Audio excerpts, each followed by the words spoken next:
இன்னைக்கு பவர்ஃபுல்லான ஒரு மெசேஜ் இருக்கிற ஒரு கதையை சொல்ல போறேன். ஒரு ஊர்ல ஒரு ராஜா.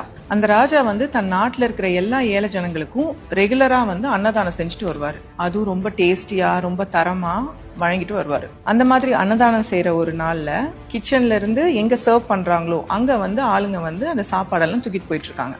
அந்த டைம்ல பக்கத்துல இருக்க காட்டுல ஒரு பாம்பை பிடிச்சிட்டு ஒரு கழுகு மேல பறக்குது. பாம்புல இருந்து ஒரு துளி விஷம் பாயச பானையில விழுந்துடுது. இதை யாருமே கவனிக்கல. சோ இந்த பானையில இருந்து சாப்பிட்ட நூத்துக்கணக்கான ஆளுங்க இறந்து போயிடுறாங்க.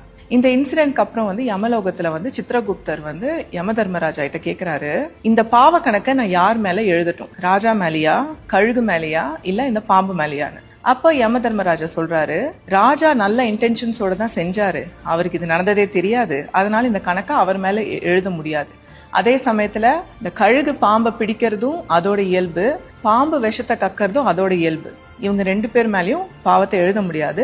இதை கொஞ்சம் சைட்ல வச்சுட்டு நம்ம அப்புறம் இதை பத்தி டிஸ்கஸ் பண்ணலாம்னு சொல்றாரு. இந்த இன்சிடென்ட் நடந்து முடிஞ்ச அப்புறம் ராஜா ரொம்ப சோகமாயிடுறாரு. பட் அவரோட நல்ல செயலை அவர் ஸ்டாப் பண்ணல. அன்னதானம் கண்டினியூ ஆயிட்டு இருக்கு. இன்னும் கேர்ஃபுல்லா எல்லாத்தையும் ப்ராப்பரா மூடி அந்த மாதிரி நல்லபடியா செஞ்சுட்டு வராரு. கொஞ்ச நாள் கழிச்சு இந்த மாதிரி ஒரு அன்னதான டே அன்னைக்கு பக்கத்து ஊர்ல இருந்து கொஞ்சம் பேர் சாப்பாடு சாப்பிடறதுக்காக நடந்து வராங்க அந்த மெயின் ரோட்ல. அங்க 2 பேர் உட்காந்துட்டு இருக்காங்க. உட்காந்துட்டு இவங்க வழி கேக்குறாங்க, ராஜா சாப்பாடு போடுறாரு, அந்த இடம் எங்கன்னு. உடனே அவங்க சிரிக்கிறாங்க. என்ன உனக்கு சாவுனா உனக்கு ரொம்ப ஆசையா அப்படின்னு கேக்குறாங்க. ஏன் என்னங்க சொல்றீங்க? உனக்கு தெரியாதா, அன்னதானத்துல சாப்பிடுறவங்க எல்லாம் செத்து போறாங்க, அந்த சாப்பாடை சாப்பிடறதுக்கு நீ பக்கத்து ஊர்ல இருந்து வந்திருக்கியான்னு ஏளனமா பேசுறாங்க. இவங்க எல்லாம் பயந்து போய் திரும்பிடுறாங்க. இதை பார்த்துட்டு இருந்த யம தர்மராஜா சொல்றாரு சித்ரகுப்தர் கிட்ட, அந்த பாவ கணக்கை இவங்க 2 பேர் மேல எழுது.